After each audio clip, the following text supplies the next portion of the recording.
Welcome to The Real News. I'm Shir Hever in Germany. And I'm Leah Terechansky in Tel Aviv. Today we want to talk about the issue of prisoners, mainly the hunger strike of Palestinian administrative detainees in Israeli jails.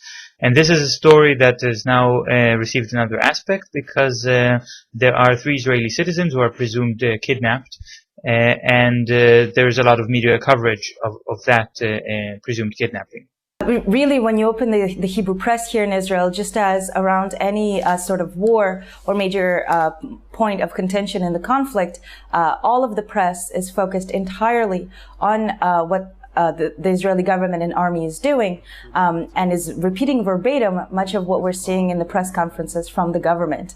אנחנו בשעות האחרונות מרכזים מאמץ מודיעיני גדול מאוד ומנסים להתחקות אחר הנעשה עם הנערים האלה בשעות האחרונות מאז שהם... Hamas terrorists carried out Thursday's kidnapping of 3 Israeli teenagers. We know that for a fact.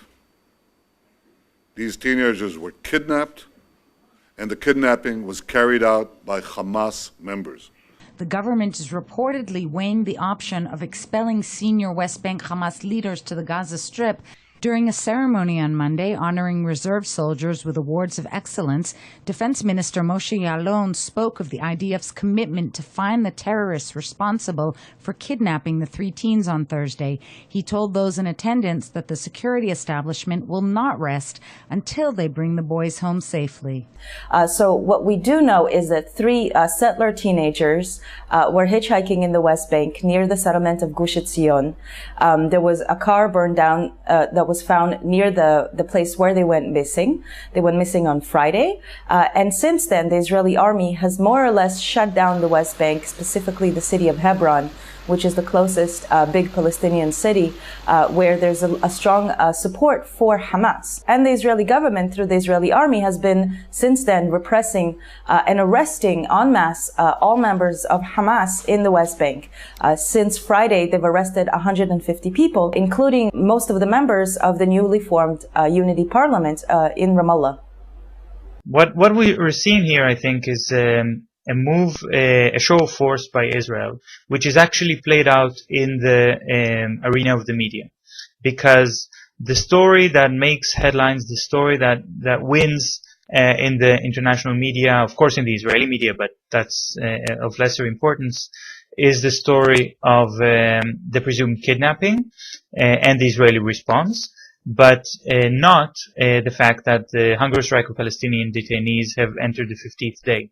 Without that information, without knowing also that the Israeli government has been implementing very rapid legislation processes in order to try to allow force feeding of Palestinian prisoners, we really can't understand this new story that's emerging about the presumed kidnapping.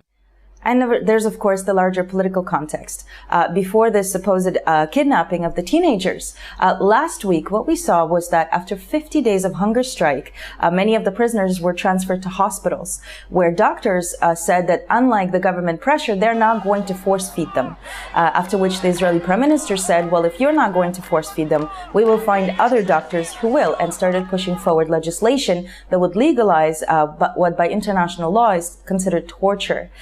But that was the last in a long series of events in the Israeli politics that has weakened Netanyahu and has been the reason why it has shown a huge show of force. We saw the election of Reuven Rivlin for the nominal role of president of Israel, which is a 7 to 9 year term.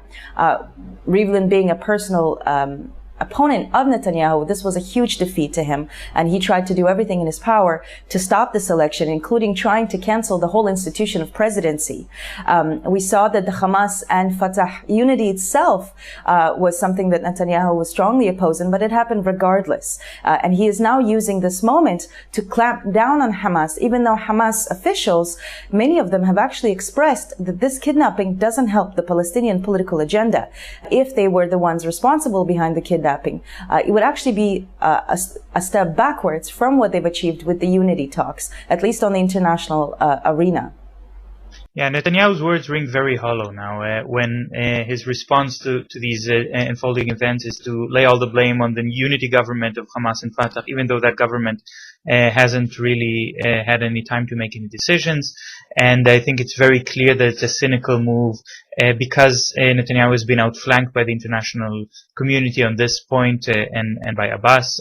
Already there are a lot of governments who have accepted or recognized the right of Palestinians to have this unity government, an interim government until election time. It was absolutely predictable that Israel will find some kind of excuse in order to escalate the situation and try to provoke Palestinians into a violent conflict in which Israel, of course, has the advantage.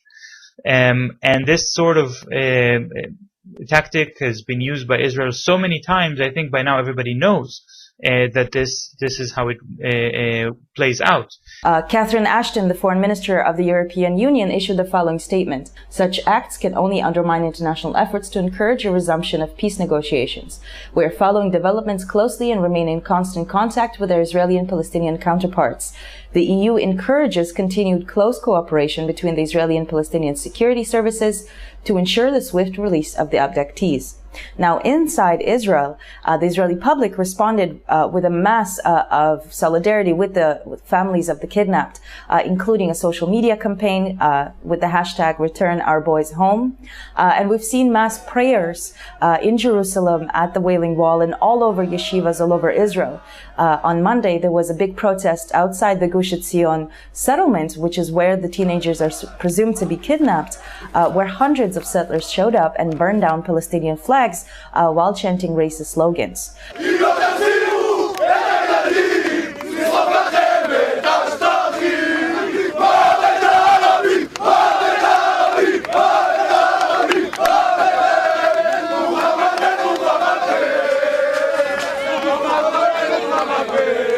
There was also a page open on Facebook which said for every hour that the teenagers are kidnapped, one Palestinian terrorist should be executed. I think you're talking about two different movements, actually, and we should make a distinction between two kinds of responses in Israel. And the difference is that one group, those who go and pray for the safe return of the students and who want to pressure the Israeli government to do whatever it can to bring them back, is actually within the context of the Israeli political sphere considered relatively critical. While the other group, such as those the colonists burning flags or the Facebook group calling to execute Palestinians, these are actually using very cynically this presumed kidnapping in order to fire up the Israeli public and try to convince people that more violence needs to be used.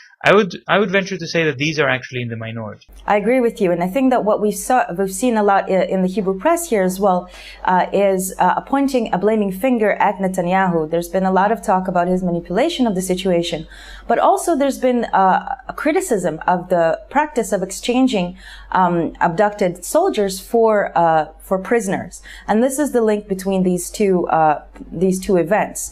Many people are saying that if these teenagers are brought forward in exchange for Palestinian prisoners, as we've seen with the Israeli soldier Gilad Shalit, who after 5 years was negotiated for 1,000 Palestinian political prisoners, then after that, the Israeli Minister of Interior and the Minister and the Israeli Prime Minister should resign because they have set the precedent.